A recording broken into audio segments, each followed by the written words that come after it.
When it comes to turkey calls, I mean, when you look at the Bass Pro Shops website, there's 250 different calls for sale. When it comes to you as a turkey hunter, how do you figure out which one's gonna be perfect for you? And I'll tell you, based on my experience, that every day is different when it comes to turkey calls. There's one day that my old buddy Jeff can talk to them with a mouth call and they will sound off, come running, and they'll get to strutting. And then the next day, they don't even want to talk to him. They don't like him. They're mad at him in that particular call. And that day, my slate call or a box call or whatever it might be will be the ticket. And so that's why I've always encouraged people to spend time learning and practicing with all the different calls. And different manufacturers, even their calls are going to have different sounds and different tones. And turkeys by nature, I mean, some of them just want to come running into one call and others will shun it and run as fast as they can in another direction. So as we break down turkey calls, let's look at some of the different options that you have available. The old box call. The box call comes in a variety of sizes. It's easier to use than probably the other calls that we're going to talk about. A nice rhythmic motion back and forth with them will generate the sounds that you're looking for.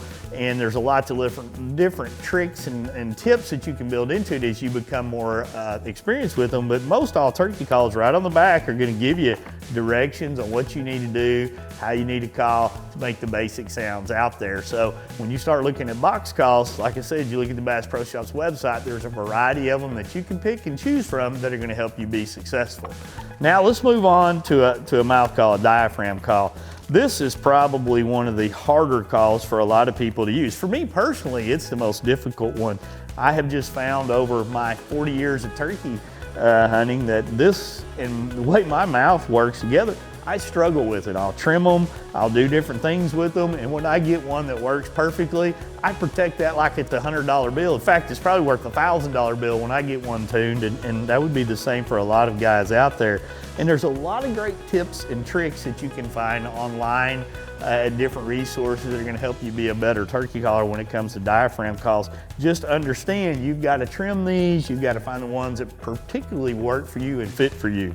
Next up is the slate call. I really like the slate call as a closer for me personally. Like I was saying before, it's a personal preference when you start looking at them. As you get into slate calls, you're basically looking at ways to tune them, to set them up so that they're going to be prepared for what you're going to look at doing. And I often will carry 2 or 3 different slate calls because each one of them, based on the striker and the composition of the call, has a different tone, and at different times of the year they tend to respond to one or the other in a different manner. But this is a call that I love to use when they're up close, and basically when I'm doing that, I like to have a conversation with the hens. If there's a hen out there, I want to mimic what she's saying. If I hear her doing one sound, I want to do the exact same sound back, and it will help me be successful in bringing some toms around. So don't just necessarily think when it comes to calling turkeys, you have to limit it to trying to attract the toms. If you can get the hens in, you can have a party and have a conversation with those hens, those toms often are not far behind.